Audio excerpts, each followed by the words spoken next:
యేసుక్రీస్తు నామమున అందరికీ వందనములు. ఆదివారమున చేయు స్తుతుల ధ్యానము కొనసాగింపు. ఆదివారము ఉదయము నుండి సాయంకాలము రాత్రి వరకు స్తుతి చేయవలెను. బజారుకు వెళ్ళుట మా పని కాదు. లోక సంబంధమైన పని చేయుట మా పని కాదు. దుఃఖము పెట్టుకొనుట మా పని కాదు. యేసు ప్రభువా, నీ పునరుత్థాన చరిత్ర, నీ పునరుత్థాన బలము, నీ పునరుత్థాన వెలుగు తలంచుకొనకుండుట మా పని కాదు. మేమట్లు చేసిన ఎడల నీవు మమ్ములను క్షమించుము.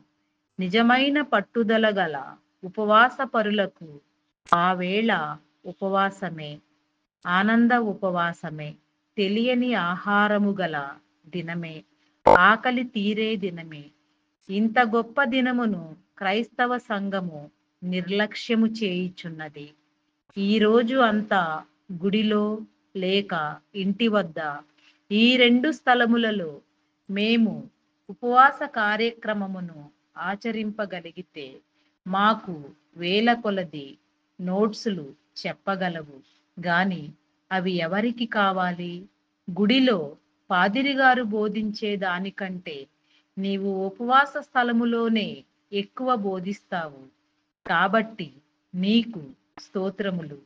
అయినను మేము గుడికి వెళ్ళి ఏర్పాటు ప్రకారము ఏకీభవించవలెను. అప్పుడు మమ్మును పాతాళలోక శక్తులు ఏమియూ చేయనేరవు. గనుక నీకు నిత్య స్తోత్రములు. ఇంకా మరికొన్ని స్తుతులు రేపటి దినమున ధ్యానము చేద్దాం. Praise the Lord. అందరికీ మరణాత.